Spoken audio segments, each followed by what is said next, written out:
Assalamualaikum warahmatullahi wabarakatuh, teman-teman. Saya Dr. Supandi Hasan, saya dokter residen ilmu penyakit dalam Rumah Sakit Dr. Muardi, Fakultas Kedokteran Universitas 11 Maret Surakarta.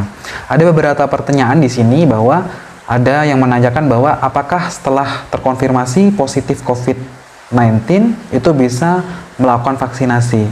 Jadi teman-teman perlu ketahui jawabannya adalah boleh atau bisa. Jadi perlu teman-teman ketahui bahwa pasien COVID-19 itu setelah dia sembuh boleh mendapatkan vaksinasi karena kadar dan kemampuan antibodi setelah sembuh yang dibutuhkan untuk mencegah reinfeksi atau infeksi berulang terhadap COVID-19 itu belum diketahui. Sampai saat ini itu belum ada rekomendasi antara jarak saat sembuh sampai mendapatkan vaksinasi kembali. Jadi sampai saat ini belum diketahui secara pasti antibodi COVID-19 itu dapat mencegah reinfeksi pasca sembuh.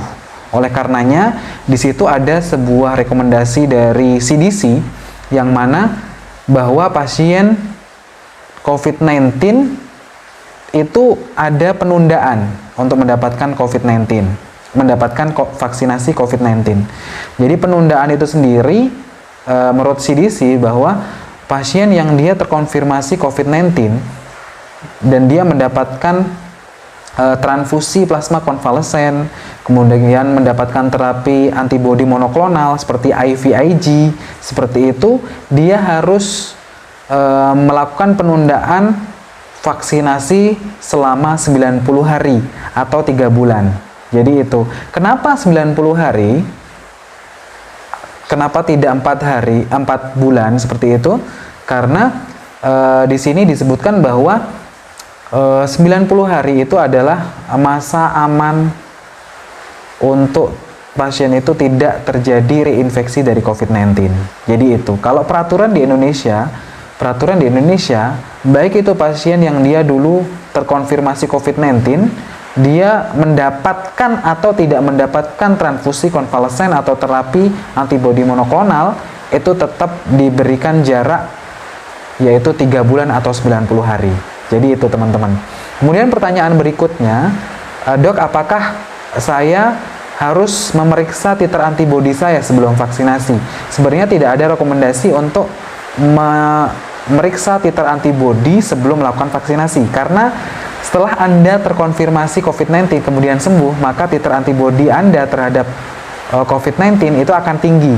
Akan tetapi kalau misalkan kita ingin membandingkan teman kita yang belum pernah terkonfirmasi COVID-19, kemudian dia mendapatkan vaksinasi sampai 2 dosis, yaitu sampai mendapatkan booster 2 kali, kemudian dibandingkan dengan kita yang gejala ringan, itu maka lebih tinggi teman kita yang dia belum pernah terkonfirmasi COVID-19 dan dia mendapatkan vaksinasi. Jadi itu. Kalau misalkan mau menanyakan di mana dok untuk mengecek titer antibodi COVID-19 sendiri, teman-teman bisa menanyakan kepada laboratorium terdekat di kota Anda, jadi laboratorium klinik terdekat di kota Anda, karena di kota-kota tertentu sudah menyediakan fasilitas yaitu cek antibodi terhadap COVID-19 sendiri. Kemudian pertanyaan yang berikutnya adalah, dok, apakah ketika saya merasakan gejala COVID-19 dan saya tidak menjalani swab, tidak diperiksa swab, baik itu antigen maupun PCR, apakah aman dok mendapatkan vaksinasi COVID-19? Jadi aman atau tidaknya, di situ rekomendasi dari PAPDI, yaitu Persatuan Ahli Ilmu Penyakit Dalam Indonesia, di situ ada kriteria inklusi dan eksklusi. Jadi pasien-pasien yang pasien-pasien yang masuk dalam kriteria eksklusi, seperti pasien yang dengan kondisi infeksi, misalkan demam, yaitu salah satu gejala dari COVID-19 adalah demam, yaitu lebih dari 37,5 derajat Celcius, kemudian ada batuk, kemudian ada nyeri otot semuanya, seperti itu, maka sebaiknya untuk ditunda mendapatkan vaksinasi COVID-19. Karena apa? Karena ketika Anda dalam kondisi tidak fit, maka akan memperberat gejala Anda ketika mendapatkan vaksinasi. Jadi ditunda dulu ya teman-teman. Jadi itu. Kemudian ada pertanyaan berikutnya, dok, apakah pasien-pasien yang dia punya penyakit bawaan boleh mendapatkan vaksinasi, dokter? Ya, jawabannya adalah boleh. Jadi menurut rekomendasi PABDI berikutnya adalah pasien-pasien yang dia layak atau tidak. Jadi pasien-pasien yang layak adalah pasien-pasien yang dia tidak memiliki penyakit bawaan, atau pasien-pasien yang dia memiliki penyakit bawaan yang dia terkontrol baik. Contohnya misalkan hipertensi yang dia terkontrol, itu boleh mendapatkan vaksinasi COVID-19. Kemudian pasien-pasien dengan memiliki penyakit bawaan diabetes mellitus yang dia HbA1c-nya dia kurang dari 7,5%, dia boleh mendapatkan vaksinasi COVID-19 karena HbA1c kurang dari 7,5% itu menandakan bahwa diabetesnya terkontrol baik. Jadi itu ya teman-teman. Kemudian yang tidak boleh apa, dok? Yang tidak layak mendapatkan vaksinasi yaitu pasien-pasien dengan penyakit jantung yang berat, misalkan gagal jantung, kemudian penyakit jantung koroner, kemudian penyakit-penyakit ginjal kronis. Jadi baik itu dia sudah mendapatkan dialisis atau cuci darah atau belum mendapatkan dialisis, itu tidak boleh mendapatkan vaksinasi COVID-19.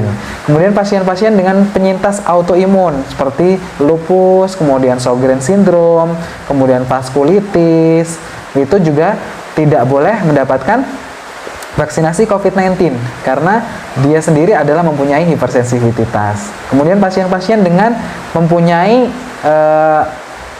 alergi yang berat terhadap zat tertentu itu juga tidak boleh mendapatkan vaksinasi COVID-19. Jadi intinya note-nya adalah teman-teman kalau misalkan punya penyakit penyerta yang dia terkontrol itu boleh. Kalau asma gimana, dok? Ya boleh, layak ketika asma itu tidak dalam serangan akut. Jadi asmanya sedang tenang, tidak serangan akut, atau dia terkontrol baik dengan obat, itu boleh mendapatkan vaksinasi COVID-19. Kemudian pertanyaan berikutnya, dokter,